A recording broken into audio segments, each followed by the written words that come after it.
When it comes to rap crews, there's many you can recognize the name. But let's be honest, there's only a handful that really revolutionized the game. From the gutter is where they started, but they made it to the top. From the streets to the industry, yeah, you know they had that ish on lock. They brought you so many gems, you can't deny the facts. Introduced the world to X, Eve, the Lock, Swizz, oh yeah, and a Chinese kid that raps. When it comes to these rap crews, you can't say there's much lava. Last but not least, we got the icon D from Ruff Ryders. Let's go! You already know. First I had off, to come man. check my boy Jen out real quick. You already know, one of the true ones we had, you know. It's a lot of emotion right now for me. And I'm gonna unpack it little by little. Right. We have so much to catch up on. And my wife, shout out to her, Carol. She really wanted to be here today. How you doing? Shout out to Carol. She gave me a lot of coaching for this particular episode. Okay, you was up all night then. Up all night. Okay. Crack of dawn. There you go. I got up to pee at 3 a.m. and she's like, "Are you thinking about the session with D right now?" I was like, but I think the main thing she wanted me to be conscious of is she's like, "I know you're gonna be emotional, Jen. You're gonna want to ask D about your time with Double Law. You want to talk about all these kind of personal things." She's like, "Do that, but make sure you keep a balance in terms of." Let D and just let people kind of that don't know the story have an opportunity to learn it, right? Because I think the reason I bring up her point is because she's right. I sit here and I look at you and we look at each other. There's a lot of history. But for the people that don't know it, they might not be able to gravitate towards it as much, right? So you can't go in your head and get it. We gotta spill it out to them because they put it together. They're gonna put it together wrong. Yes. So I'm gonna start with this one. So this is the first thing I really want to kind of kick it off with. What your family built through Ruff Ryders, changed my life. Changed a lot of people's lives. Not only just artists, not only just as it pertains to the game, but even from audience standpoint, fans of the music, fans of what you guys did, right? So I think, you put me in a position to really, really like watch my childhood dreams come true. And I've heard you say before in interviews that God puts us in positions, put you in a position to position others. These are your words. Sounds about right to me. Sounds about right to you. Sounds about right to me. So this is the first question to kick this all off. Do you have like somewhat of a memory of one of the first times in your life, whether it's in the game, before in the game, your young adulthood, where you felt like, wait, this person's putting me in position to do something meaningful? Yeah, yep. When I first came in the music business, they didn't really put me in position, but they put me in position for me to learn. So some people put you in position, but it's on for you. It's on you to learn. I could get you in the room, doesn't mean I'm gonna be able to teach you what's going on in the room. For sure. So I've been in the room to be able to observe and learn what I needed to learn and take it and use it later. So that probably was like when I first started. It was probably when I had the locks. All right, if we talking the locks, Mace, early. So there's like, I'm probably 15, 14 at the time. 97, 90, 96, 97, that ballpark. Somewhere in there. So you at that time, you're young. We'll just put it like that, right? You have your time of experience in the streets. Let's just call it what it is. There's no need to sugarcoat it, right? I don't want you to sugarcoat it. I know you don't want me to, and I don't want to for the audience. So between yourself, shout out to Y, who is also another figure. Big shout out to Y and the whole Dean family. But between yourself and Y, for those that know the legend, you guys, yes, from the streets, doing what y'all got to do. 100%. And then the biggest thing is the transition into the music industry. There you go. And the birth of Ruff Ryders. So you're coming into the music game, and this is, kind of for me wanting to add a little more sauce to our conversation. I kind of don't want to ask you the same things that you've been asked a gazillion times, because that's out there, right? Right. When you came in, did y'all know that Ruff Ryders was going to be as big as it ended up being and is right now? I don't think nobody could come in and project how big they want something to be that they've never been in before. You might want it, you might hope that it'd be big, but the chances of that is slim to none. You're making it as big as we made it.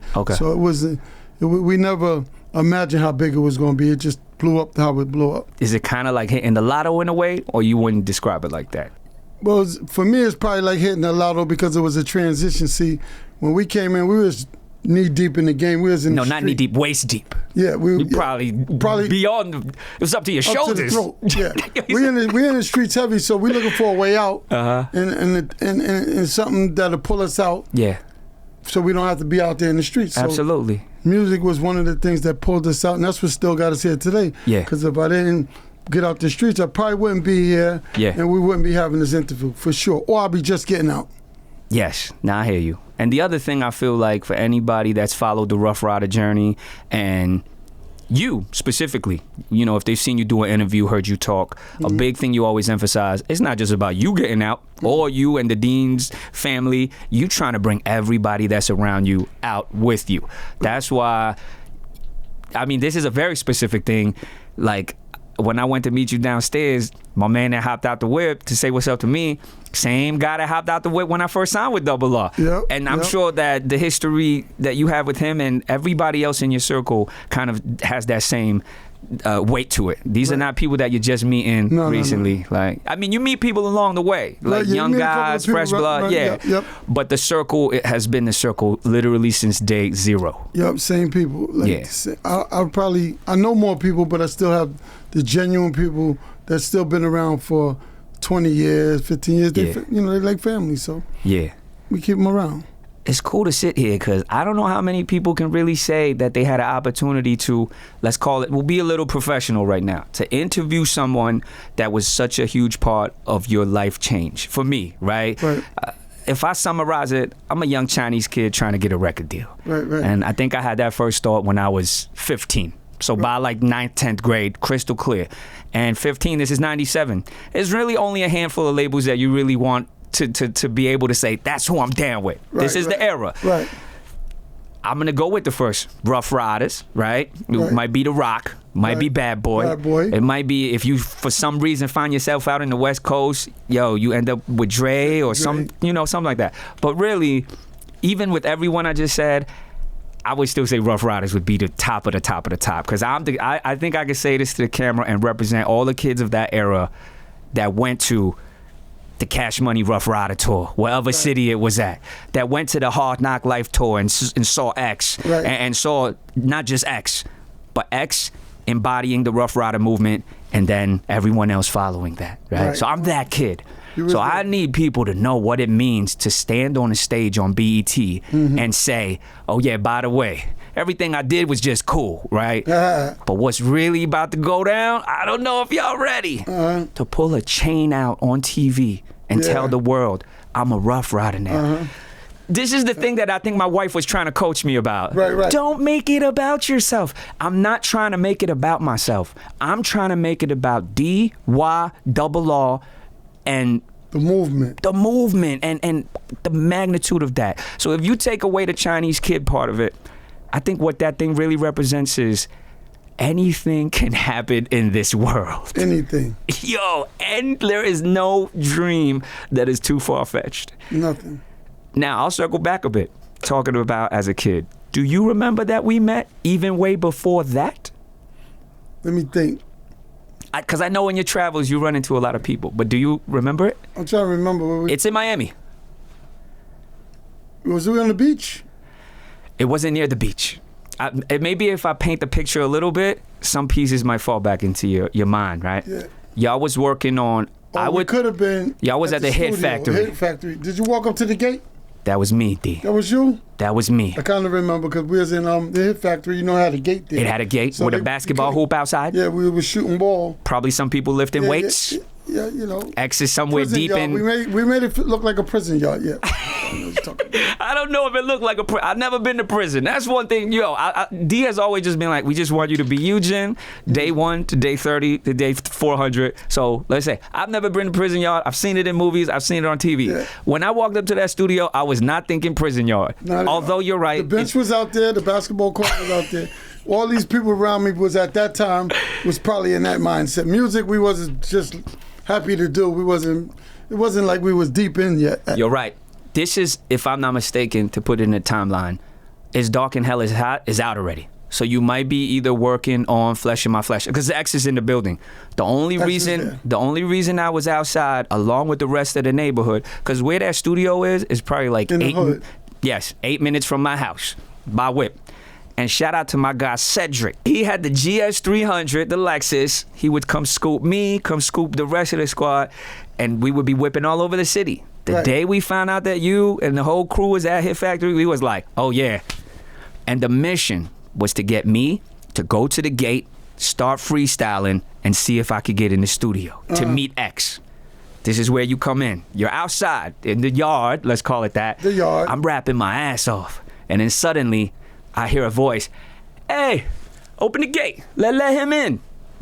The gate slowly went, gung, gung, gung, gung, gung, gung, gung. Yo, it was like I was going into Willy Wonka's chocolate factory with the goat. And yo, and all the rest of the neighborhood kids, Cedric, my boy Gene, shout out to all of them. They all there watching this. And they watch me walk into there.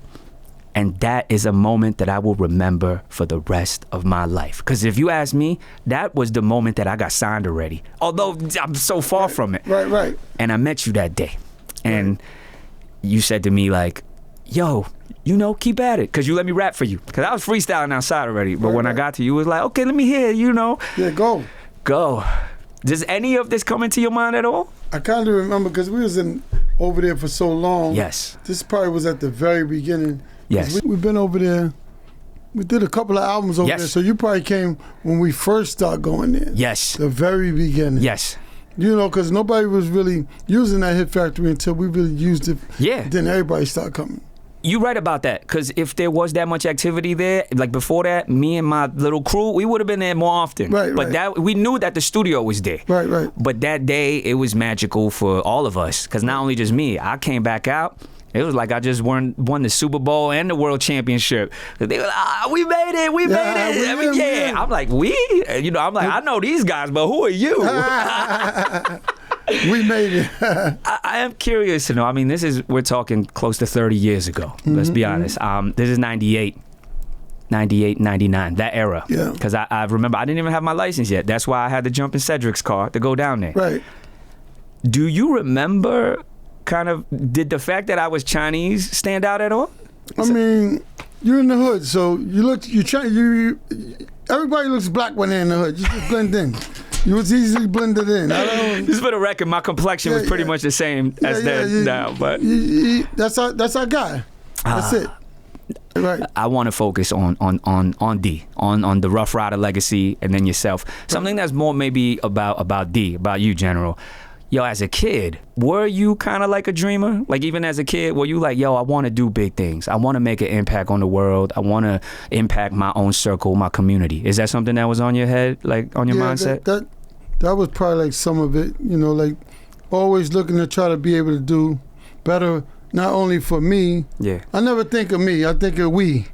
So if I see anything and it's an opportunity, I did know that we wasn't in a good place. Yeah. So in order for us to get there, we have to work to get there. So we just put in the work, and eventually we'll be able to help ourselves and help others. So it was always a vision of doing better. Yeah. Or being in a better environment. So if it wasn't for the music, do you think that there would have been another path that you would have taken? Like, because I know the goal was never to be in the streets forever, right? Because listening to you tell the story, like the reason why you were so motivated to say, yo, we're going to make this pivot is to find a way out, right? So if it wasn't music, what else do you think you might have been kind of interested, would have also potentially roped you in, like away from the streets? Is there anything else you think?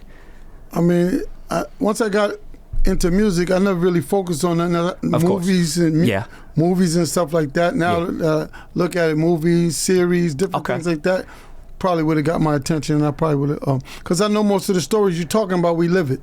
Yes. So that was easy for us. And I was like, I've seen that, but that probably wasn't done like that. I never seen that done like that. So that's how I look at TV. Yeah. When it's something pertaining to something that we came from or we did, I'll be like, I've never seen that happen. So they put a little twist on it, but it's okay. Yeah. Nah, because I think about you and, you know, I guess there's two parts of it for me, like before signing with Ruff Ryders and then after signing with Ruff Ryders. Because yes, before, I'm literally just one of the millions of kids and young people watching from afar. Right. But the moment that, you know, the door was open, it's like, come on in, Jen, it was mind-blowing. You know, it is like being able to go to like your favorite restaurant and go in the kitchen and see like, oh, that's how they made that, or that's what's going on over here. I mean, I remember one of the first things. Yo, this is a funny story, but I remember I showed up to a studio session. It was like, oh yeah, throw them boxing gloves on, Jen. You know, I think you weren't there. Was I there? I don't think you might not have been there. I might not have been there. You might not have been there. Kai was probably there. Shout out to Kai. There's so many. Matter of fact, shout out to Kai. Shout out to Bar. Shout out to the whole powerhouse. The whole powerhouse like legacy. Anybody that ever was in there from Studio A to B, upstairs, downstairs. My guy Chach. See, this is like for the people listening that might not have the context. I think it's important to point out when you think of these labels, whether it's Double R or any one of these legacies, right? There's a lot of faces behind the scenes. 100%. That brought so much to the table that you might hear about every now and then, but they are so important to the. And I think that's particularly the case with Double R, right? Because a huge part of Double R from my journey was learning that beyond the label, it's a whole family. There's the Dean family part, right? But then even the bike chapters is a huge part of it. Whole nother family. Yes, but that family is probably just as tight because this is the fam that, for lack of better words, if ish pop off, they'll be there faster than maybe your own family. Yep. If I'm in some random with us. I'm in some random city in North Carolina and like, yo, Jen got a show. I don't even have to say anything. You show up at the airport, it's like 85 bikes already outside waiting. Then they ride with you to the hotel, and outside the hotel is another 150. Show up at the venue. It's like another, and you just feel safe, and you feel like, okay. So that's a part of, I think, the Double R legacy that more people should know about. Is that? Yeah, the good part for us is that we was able to create chapters in every state, city. Like probably if it's 52 states, we probably got 50 chapters. So anywhere you go, we can call somebody and they'll pull up. Chin's over there, make sure he's all right. Because you got to remember, when you fly in places and doing shows, you're in other people's cities and towns. For sure. So now, you're at a disadvantage totally. So if anything goes wrong and you ain't got enough people with you, it could go wrong. But the blessing with us is that we can call people that's from wherever you're going to do the show. And call, hey, Jen is over there. Go over there and hold them down. They live there, so that's their town. So you good. It's crazy to think about all the things that you might have seen and experienced on. Because even for me, I look at my journey and there's like so many ups and downs, twists and turns. But that probably a small piece to what you've seen in the rap game and even in the life game. Because I think the rap game is just one piece. Let me ask this, kind of tying it back to the last but not least kind of theme of the show. Tour stories, there must be a billion. I think specific, I'll start with X, because I think people almost think DMX when they think Ruff Ryders, and when they think DMX, they think Ruff Ryders. It is like that, it goes like that. It goes like that. So that's set in stone forever. And we've all heard a gajillion DMX stories before. So maybe this is one that you have told already. But if you had to find one that you feel like is the funniest to you, like that you just like, as the years go by, it's like, yo, that's even more hilarious that I think about it. What would be the top one for you? A DMX tale. With me and X? Yeah. A funny one for me with X is probably, we used to rent houses when we have to do an album. Like if we was in Miami. Yes. And then we went to California. Everywhere we go, we rent a house and get a chef. And we just know. So one time I'm in the house and I was like, all right, go get him. Yeah. They go upstairs. He like to do his thing and run around, do whatever he want to do. Yeah. So I said, all right, go get him. So I'm thinking he's up in the room asleep. They didn't tell me he jumped out the window. He left. Nah. He jumped out the window and went somewhere else. We had to go find him and get him and bring him back to the studio later. He just like to wander off. He just be wandering. Man, did you ever find out where he went? Did you got to the bottom of it? We found him out. Somebody, I think Ali found him. Yeah, shout out to Ali. I think Ali found him and brought him back. Me, I'm going to the studio. You find him, bring him to the studio. Yeah. I already got the studio booked from 12 to 12, so whenever y'all find them, bring them, I'll be in here. So, does it ever get to a point where you're already expecting that he's gonna jump out the window? Most of the time, not jump out the window. I'm surprised you didn't have with all the crew out there, whatever city y'all was at, it could have been like 10 bikes right by each window of the house. And okay, maybe there wasn't FaceTime then, but there was. I'm making it sound like this is in 1985. There've been walkie-talkies. Yo, I see X. He got the window open. Yeah, he got 1 foot out. He might. Be, somebody let D know. Let D. Wait, no, he went back inside. Yeah. Oh wait, no, he back. He had to put his Timbs on. He got him laced up. He got him on now. He got him laced up. Yeah, he's ready. Yeah, X was special. X's legacy is amazing, and it's cool to get to chat with you about it, and anyone that watched from, again, not even from day one, but from day zero, because you was with X, as well as the Locks and Mace and so many artists. But again, just staying with X, I think to chat with someone that got to see it so up close and personal means a lot to not only me, but anyone, I think.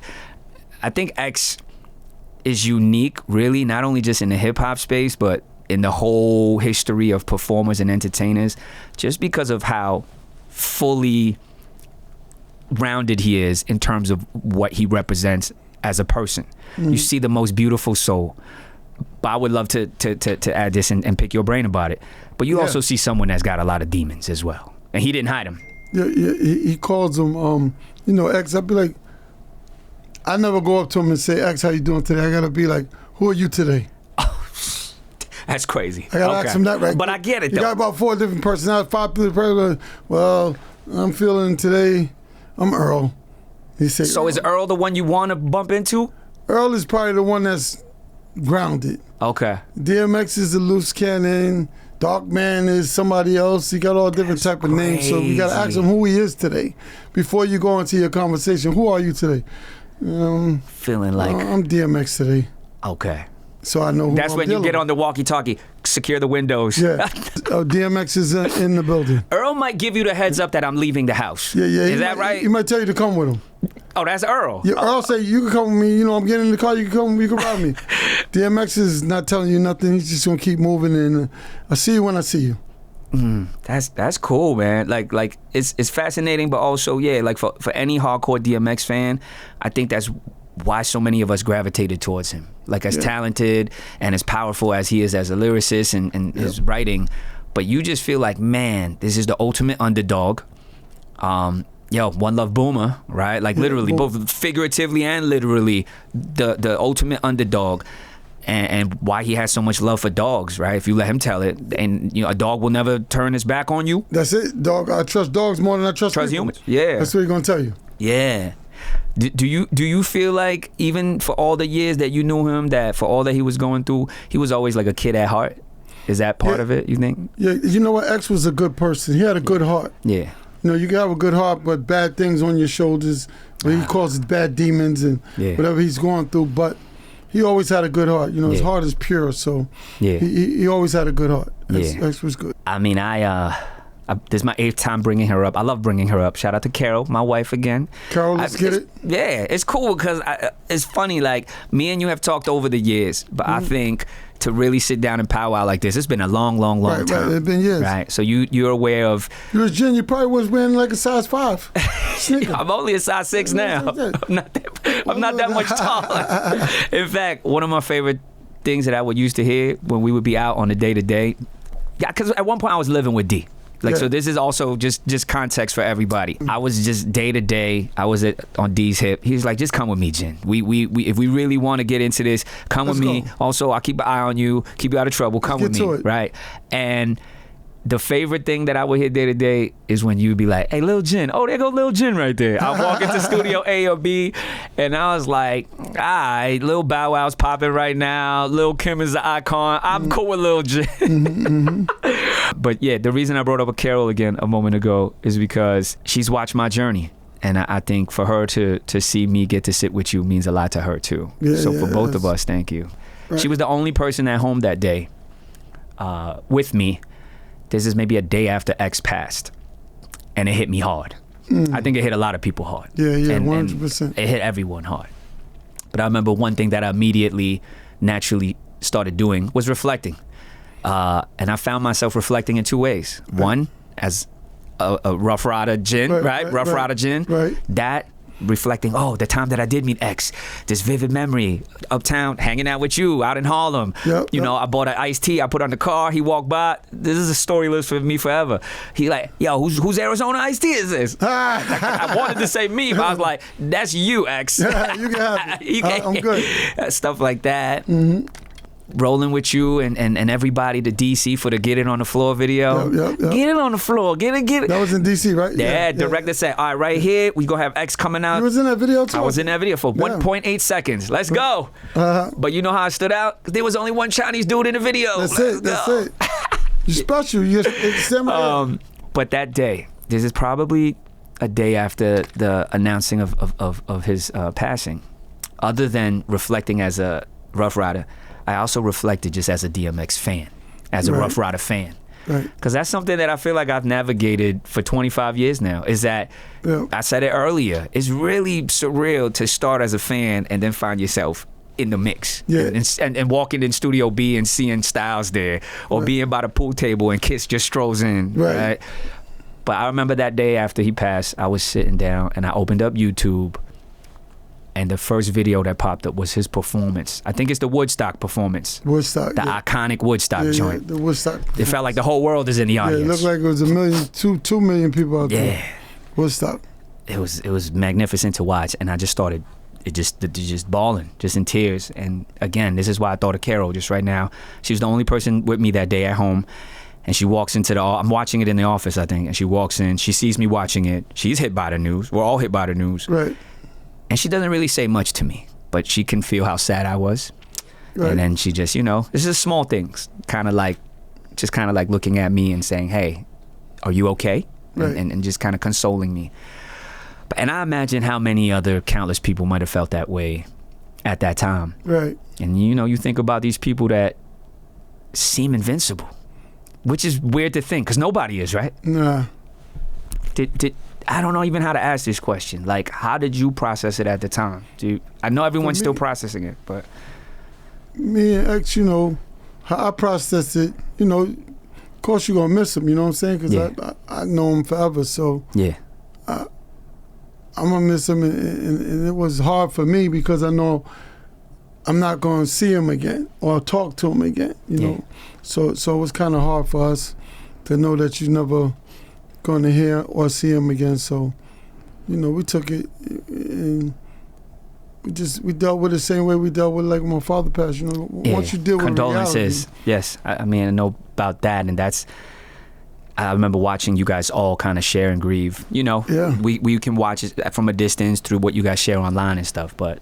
Yeah. What we did, what made us feel better, let me tell you what made us feel better. Mm-hmm. For me, for X, he's probably, we said we was going to let him go out with a bang. Yeah. He probably had the biggest or the best amazing funeral in the world. Mm. We took him from Yonkers, and we drove him from Yonkers all the way through the city. We probably had like 5,000 bikes. Yeah. And we drove his casket on top. You seen the casket? Yes. All of us are watching this. I mean, there's a lot of content about it online on the day of and even now. Yeah. So that's cool that lives there. Yeah. We had to drove to Brooklyn, just all over. His casket wasn't in the car. His casket was on top of the truck. Yeah. We got him one of them big trucks. Yeah, like a monster truck. Like a monster truck. Yeah. And we put his casket on the truck and rode him through the city. Yeah. I mean, that's X style. Yeah, that's the only way. I couldn't put him in a car and slide the casket in. No. Yeah. We don't put it on the top. We want you to see this. Yes. And feel this. Yes. He probably had the most amazing funeral. Yes. that I've seen. Yes. Yes. Long live DMX. Yep. Man. The great. And even I've learned through the interviews you've done over the years and your sharing that X is a huge part of not only just the double R legacy, but the connecting point between you and the other artists. Like he brought the locks to y'all, right? Yeah. And X. Just the whole double R legacy, it is tied together with X like this. Yep, 100%. X was the one that even, I wasn't even thinking about music. Yeah. I'm outside ducking and dodging. So he was a big part in pushing you towards the music then? He was a huge part because what happened was my brother was trying to get into the music and he was running out there getting different people. Mm-hmm. And then he called me and said, hey, yo, I want you to hear somebody. Yeah. I said, all right, cool. I came back. I was out of town. I came back. I said, all right, let me hear him. I listen to music every day. I ain't impressed. I like the music, but it ain't too much more. I go on. Yeah. And I was like, let me hear something. And he rhymed for me real quick. And I was like, that's one of them. Yeah. just from speaking on behalf of me with the music, but I was like, he's one of them. Yeah. So he when I knew I had a chance to work with him, he made me interested in making, doing music. Because I was doing. So let's go there. In your younger days, wilding out the street days, let's call it that era of your journey. Was you a music head at that point? Like, let's not say like creating it, but were you someone that? I just like to listen to rap. Like I always listen to music. Whoever was current at that time was bubbling. Houdini. Anybody that was hot at the time. Juice Crew. Let's say that era. Kane. Yeah, Kane. Coogee Rap. Coogee Rap. That era. That was that era. I'm curious to know, what about outside of hip hop and rap? Did your musical taste kind of explore other stuff, or not so much? Well, I probably was in a certain environment. See, I was only in the environment, so I'm in the hood. That's all they're listening to. They're not listening to nothing more than that. Fair. This is what it is on every corner of the corner. You telling me there isn't a block somewhere in the world where they playing some Jodeci songs like while you might catch a Jodeci because they still kind of cross with rap and this, so they kind of mixed in. So yeah. Yo, imagine if you pull up to the hood or to do whatever you're doing, and they out on the block playing some like Boys to Men. It might actually work, because I'm thinking if the cops pull by and they're like, "Hey, what y'all doing over there?" and they hear, "Although we've come till the end of the road," right? Them cops gonna be like, "Nah, they good." We ease up over them guys. They Boys to Men over there. Yeah, but you get away. That'll work. Okay, so there's that part. I think there's something that. Also, I've heard you talk about it in interviews. Many years have passed, but I've heard you talk about it being a moment that really changed your perspective on things. And it does kind of tie into my journey in relation to Double R, and even how I met you the first time that I met you as a kid, and then later when I met you after signing. Right. In between it, something unfolds that changes kind of Double R's kind of infrastructure and everything. Because when it happened, the whole industry was like, yo, we all got to cheer for him and rally behind him. Right. The accident in I think it's December of 2001, if I'm not mistaken. You might know better than me. I might know. Okay, December of 2001. Mm-hmm. A life-changing. You're on a T-Rex, right? It's a T-Rex. Is that what it's called? Yeah, the T-Rex. The T-Rex. The T-Rex. So, without going into the details of the accident, I think what I want to kind of pick your brain about is, how did that change your perspective on things when you bounced back from it? Like, did it shift everything for you in a huge way? It shifted a little bit. Different things you got to deal with that you wasn't dealing with before you had the accident. You know what I'm saying? So you see, I was in a coma, and I got out of that. Yeah. You got to rehabilitate yourself. So it's a slow process to get back to where you want to be. Yeah. So it changed because it's a process to get back to where you want to be. But you're not going to be 100%. Yeah. So it's a little, not too far, but it's good. It's a process. Yeah. It's I don't know. Would it be extra, like an extra layer of things to navigate, because you're coming out of the coma, God bless, you come out of it, there's the recovery process. But prior to the coma, this is when the R is at its peak, right? Like meaning things are going great from a career label standpoint. Albums 100%. Is out, tours is going. So I think what I'm trying to add is there an added layer of, for you consciously, an added layer of like, damn, who knew that it could turn that quickly? Do you kind of get what I'm saying? Like, just to switch around. Yeah. From hot to cold. That's what you call it. Super. Yeah. From hot to cold. Like you wake up. I've never been in a coma, but I imagine you come out of it, and you're still trying to figure out, where am I? What is happening? And then I'm guessing you slowly kind of recollect that. It comes slowly, comes back, but through that process, what happens is that I played a big part because I did the music. See, correct. That's the difference. Correct. Wise holding down kind of the business side of stuff. The business. He's talking to the suits. There you go. You're in the lab every day. Eve, X, everyone. Yep. Drag. Shout out to Drag too. Yep. But okay, so you come out of it, and I think you bringing that up is perfect, because when I joined, you were okay at the time, meaning the word is out that D's good, he's just recovering, right. But you were still kind of like tucked away, like in recovery mode. Right. So I remember when I signed, like from a day to day. You probably signed after I had the accident. I can tell the exact timeline. Yeah. The accident is December of 2001. I pop up on 106 around February of 2002. Got it. And then in the course of that, I link with Y. Right. I link with Siobhan, and it's all great. Everybody's welcoming. Right. But I don't meet you until kind of a year or two from that moment. Yeah. And this is on, shout out to my guy Chad right here. Yeah. Because he pulled out a clip and I remember this is on a DVD where I meet you for the first time. Right. Well, not the first, because the first time is the 16-year-old me. All the way but first time as a Ruff Ryder. There you go. Right. And it's in Harlem. Right. You're in the van, door open, and you're like, okay, there you go right there. All right. Lil Jin. This is all on camera. So, but to the thing you're saying, yeah, you were such a huge part of the music side. I remember that first, I wouldn't say it was a year, but it was quite some months that I'm in the circle already, but you're not really in the picture yet because you're still bouncing back. Right. So I'm figuring it out. But then when you come back in, and that's where it ties in, when you're like, yo, just come with me, Jin. And we going, and I end up living with you for some time. Yep. Then we continue to piece the album together. The album comes out. This is something I specifically want to ask you. I think a lot of people have analyzed my career in the last 20-something years. Right. And I get it. At some point, it was a little tough for me because I'm like, yo, y'all over there talking about he should have did this, he should have did that, a lot of that. I'm like, y'all wasn't walking it the way I'm the one in it. So all of this is extra noise. Right. But as I got older, I was able to separate the noise is just noise. But I also think a lot of people were just genuinely invested in a good way. They wanted to see me win. Of course. So one thing they would say is, this is what the R should have did with you. That's what the R should have did with you. So I do want to say, like, to you, this is a conversation that only me and you can have, or me and Wah can have. Right. In some way, it's been 20-something years that I've been wanting to ask you, what are y'all thoughts on kind of how things unfolded with me, I guess, or yours? I mean, my thought is, I think when I got involved, yes, I came in after. I think, did I come in after, or they brought you? Because you was already in the mix. I was in the mix, yes. So the actual signing and getting things rolling, you didn't come until kind of a little bit later on. Right.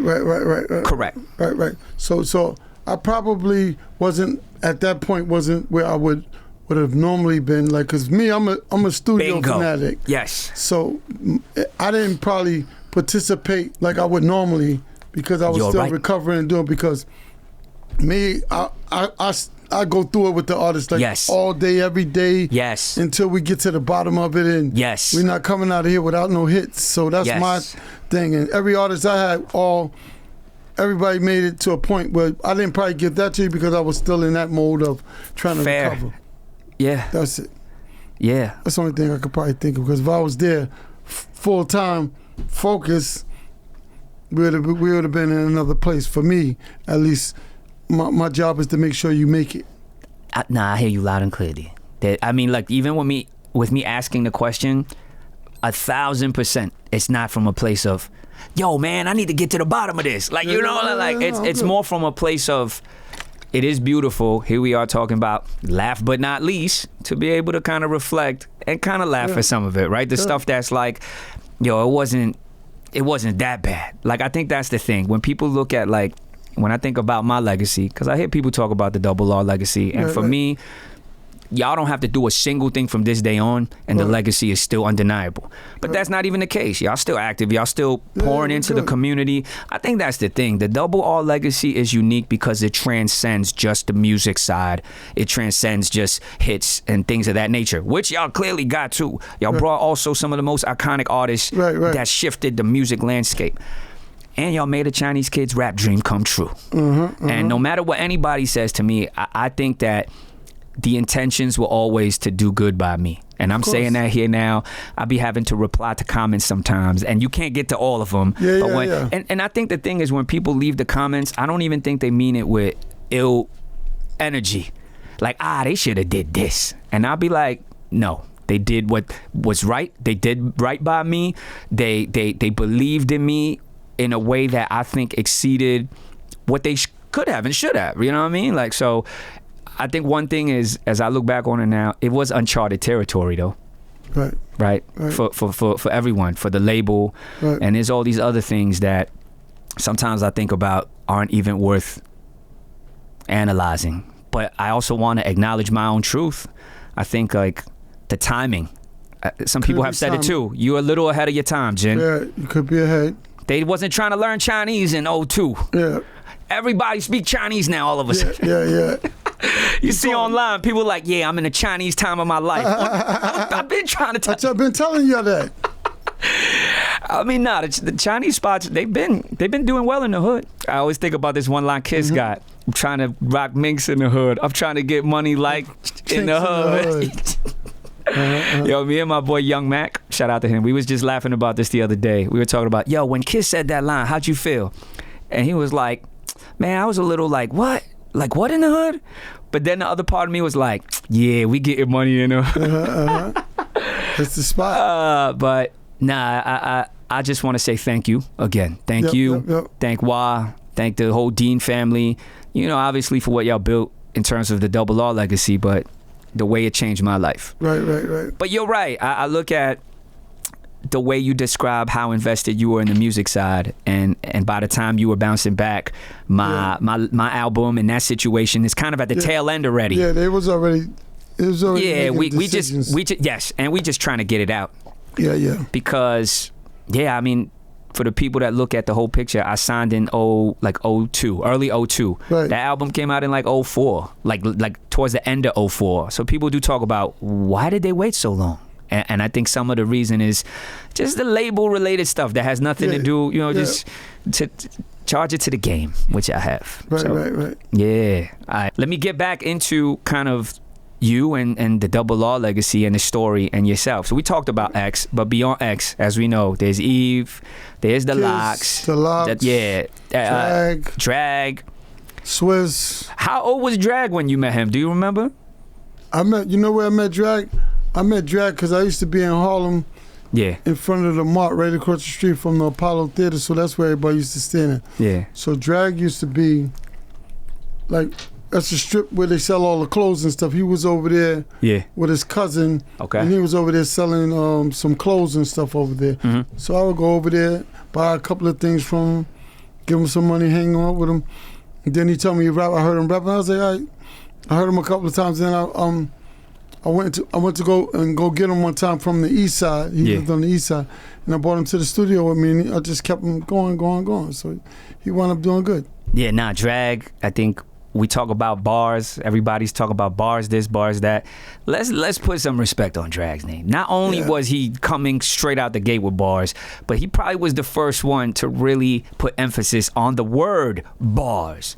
That joint spit these bars? Yep, spit these bars. Come on, the beat.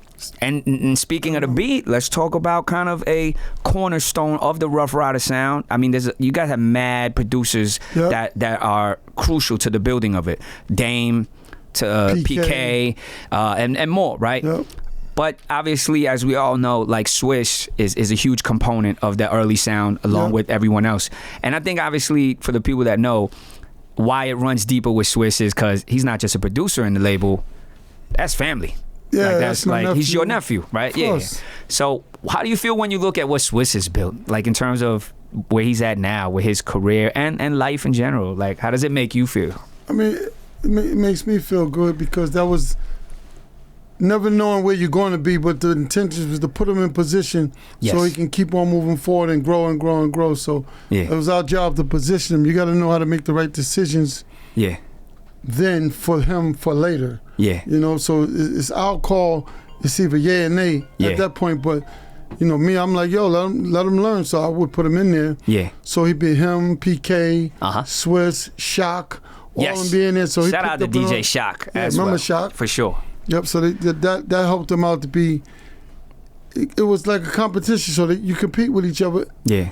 And it made him better. So that was good for him. We set him up so he could be great, and he just turned out to be great. This is a question that I don't think I've ever heard on the internet, and I've never read it in a magazine. I don't know if you would have the answer to it, but I feel like this might be the closest that I can get to a credible source. Right. How does Swizzy get his name? Do you know? Has this ever been publicly explored?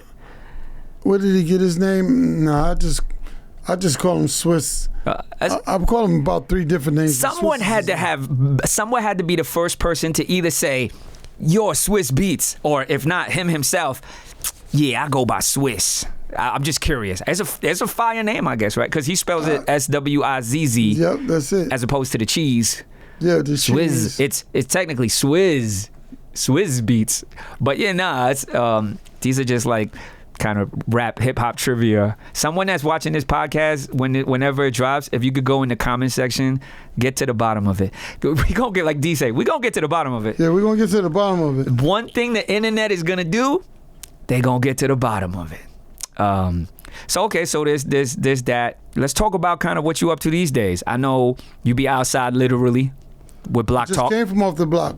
So Block Talk, what's the inspiration behind it, and what made you think like, yo, this is something I want to kind of build and kind of add to my portfolio? Block Talk. Well, you know, podcasts is start. Yes. We're on a podcast now, yes, right? sir. This is what's what's going on right now. So you got to try to stay current with what's going on. But the idea to literally do it on the block, was that something that just came naturally to you? Like it didn't come naturally, but you know what?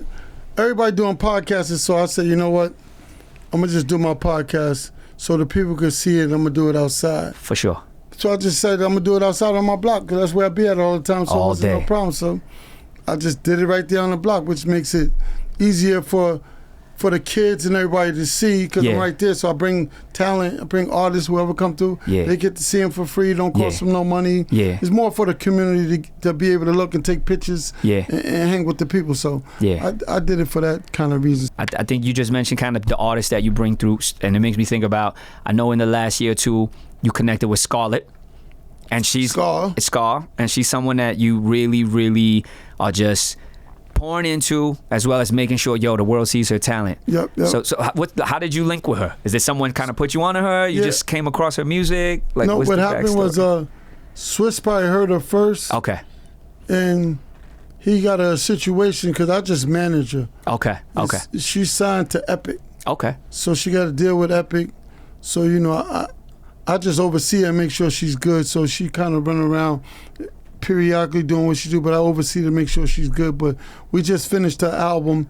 Now we're picking out the songs to see what we're going to put out this year. So it should be coming out this year for sure. Would this kind of be her debut? Or she's dropped like a project already before? No, she just dropped a mixtape. Okay, so this would be her official debut joint. The drop. Okay. So her album is kind of crazy. She got fired. Man, I think about how a big part of you and what you brought to the table at the art was the music ear and your A&R, kind of the A&R vision, right? Yeah. I want to ask you, as someone who's seen all the twists and turns of the game, right? From, let's say in the late 90s to the early 2000s, which is a critical moment, because we think hip-hop in the 50 years of it, the 70s had a certain stage, the 80s had a certain stage, but for sure, the late 90s was the boom of it.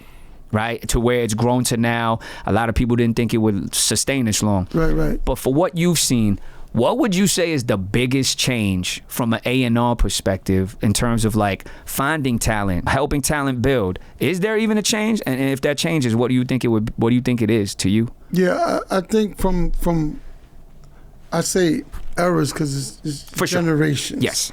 So from our generation, this generation, it changed tremendously because you got to remember when we was doing back then, you had to be in the studio. They didn't have access to Pro Tools and none of that. Yep. So everybody had to go record. We had the 2-inch. We had to go record. You had to have a budget to be able to get in the studio to record. Yep. Now you ain't got to have nothing. You can record in your room and make it happen. Do you think that's good or bad? I mean, I think it could be good, but it's bad if you don't use it the right way.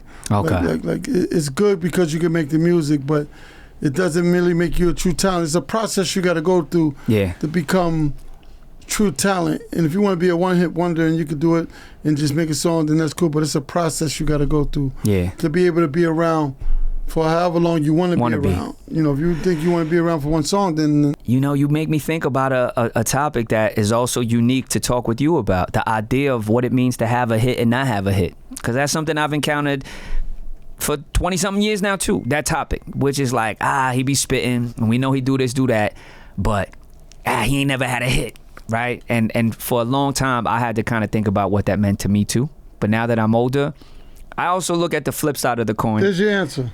Swizz.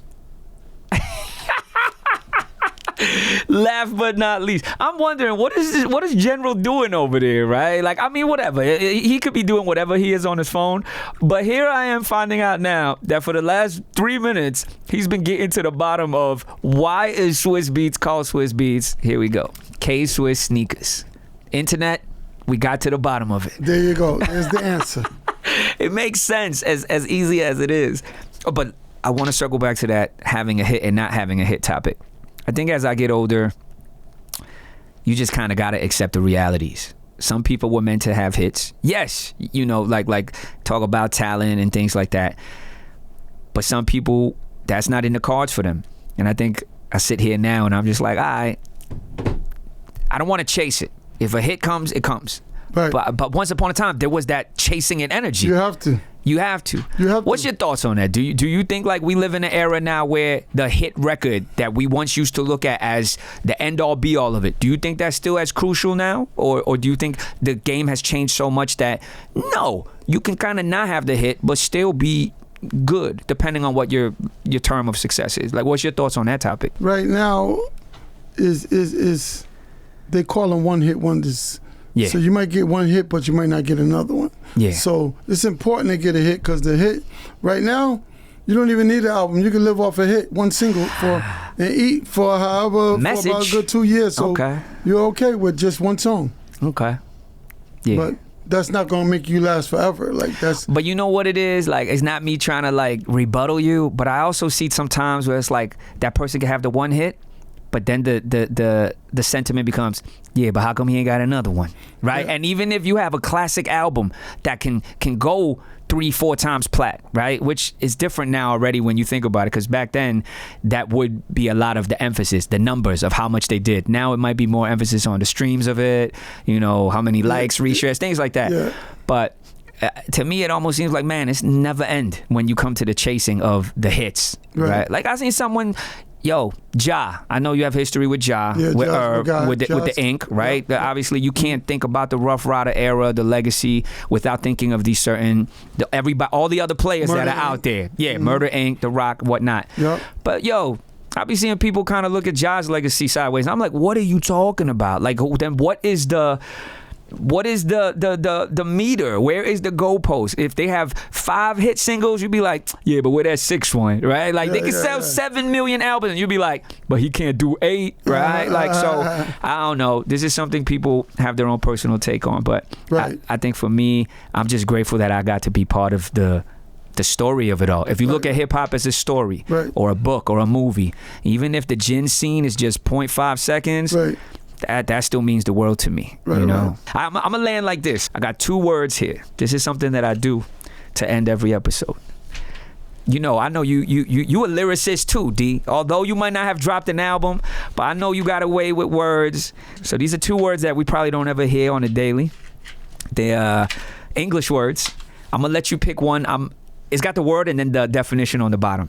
I'm gonna let you pick one. I'll take the other one, and we're just gonna keep chatting to wrap it all up. And then at some point, you can throw the word in. I'm trying to make this an educational program for people to learn new words. You got one? You take that one? Okay. You ready? Go ahead. Here we go. So, as I sit here, catching up with the general, number 1 is just good to see you. It's good to see you healthy, mentally, physically, spiritually, emotionally. You actually look and feel like, I feel like you're doing great. So it's good to see that. Don't exaggerate the word. Don't exaggerate. I'm not exaggerating. I haven't even said the word yet. What I want to say is, we've been talking about the Double R legacy, and we've been talking about what it means to me, how it changed my life. I'm just grateful to be able to sit here and tell you personally what it means to a young Chinese kid who was Twitter-pated with hip-hop. The way I was Twitter-pated with hip-hop, it was almost inevitable that hip-hop would be part of my life, and Double R made that happen for me. So that's my word, Twitter-pated. Twitter-pated, marquee. I get it. It's just malarkey. Mm-hmm. It's just straight malarkey. That was D's word. It's just, I'll tell you malarkey. So you're saying that is malarkey? What I'm saying? Whatever you say, that's what it is. It's none of this was malarkey. This was all from the heart. This is true things. Yes. This is a fact. Oh, so none of it is malarkey then? Not all of it. Oh, so you're right. Some of it is. Not all of it. Some of it. Not all of it. But yeah, man. Anything you want to kind of plug on the horizons? Things that you got going on? I know I'm jumping on Block Talk for sure. How long are you going to be here? I'm here trying to be a good husband, trying to be a good father. I'm going to jump on that plane when I need to, right? Go back to the motherland. Go back and forth. Yes. You're familiar with the climate change and everything. And the passport stamps are still out, they're collecting. Yeah, we got to go over there and come hang with you. Oh, yeah. I want to say, yo, you wouldn't be surprised in China, specifically in China, how deep the Ruff Ryder legacy runs and how much it means to them that I was able to be a part of it. Oh, that's huge. That's huge. Like, yo, and even beyond China, if we're just talking Asia, one of my most vivid memories is when I went to tour in Japan for the first time. This is like not long after the album just dropping. And I was in a store, and the Japanese kid, he comes up to me with the album, but it's got Japanese words on it. And that's mind-blowing to me, because I was like, I didn't even understand that in different countries, they would drop their local versions of the album. So the songs are still, you get what I'm saying? The songs are still my original songs in English. But on the album, the credits, the things that you would normally see in English, it's all in Japanese. So he holds the album for me to sign it. The rest is history. That's the name of the album. Right. And he was just so excited. And you have this Japanese kid telling the Chinese kid, just, yo, and he's speaking Japanese to me. I don't speak Japanese. But I know he's saying, sign this. Right. And Double R did that, Talk about really just that was connecting the world. I'm trying to remember the cover. What was the cover? The cover is me with a black tee on. I probably followed you to some shop in Harlem to pick up that black tee. We probably bought a dozen of them. That was the activities with D on the day-to-day. Yeah. It was a black tee. I had the R chain on. One of the best gifts I ever received. People ask that too. Yo, you still got the R chain? I still got the R chain. Let me tell you my vision, D. I'm thinking when my older son, this is my vision, when he turns 18 on graduation day, right before he walks up to get his diploma, I want to put the chain on his neck. I like that. If you think about that. That's you hard. Think that, yeah, have him walk, That's a good one. With the little square hat and, that blue robe they be wearing. He'll be the only one with an R chain. Same way you got it on the stage. Let's go. Imagine that. He got the diploma in one hand, and he pulls out the R chain from under the gown. That's a classic. Let's see if the boss lady agrees. Let's see if it works. Let's see how it plays out. But you gotta start with an idea. It's an idea. It's a thought. It's a thought. I had on the black tee, the R chain. I think you had a headband. A headband on. Yeah. I didn't have this much hair then. Red. No, you had a bald head. Yes. You was bald headed. You had the bald head. You didn't have hair back. Fun fact: the two rappers at that point that didn't have as much hair as they have now, if I were to look at, it's probably me and Jay-Z. That's probably the only thing me and Jay-Z have in common at all. Oh yeah, he got more hair. Yeah, he got mad hair now. I mean, yo, in 04, everybody had a Caesar or a low fade, right? Even the Chinese dudes. Yep. But here we are in 2026. I don't think my hair will ever get as long as Jay's, but that's probably the only thing we have in common. We have more hair now than in 04. The difference, let me tell you, Jay, I gotta understand this code. I tell all my people, different people. See, Jen, we got different texture here. He got hair like mink. See, that's like mink. Let's go. That's mink sitting up there. Hey. That's how they sit. They got mink hair. Spanish people, all of them got mink hair. Let's go. That's mink up there. Again, thank you for pulling up on me, man. It's been a pleasure. It's been fun. It's been great to just reminisce, learn more about your journey and everything you got on the horizon, man. Yo, everybody, thank y'all for tuning in. Life is hard. Make sure you laugh harder. Life is hard. One time. See you later. Appreciate you, Jen. Let's go.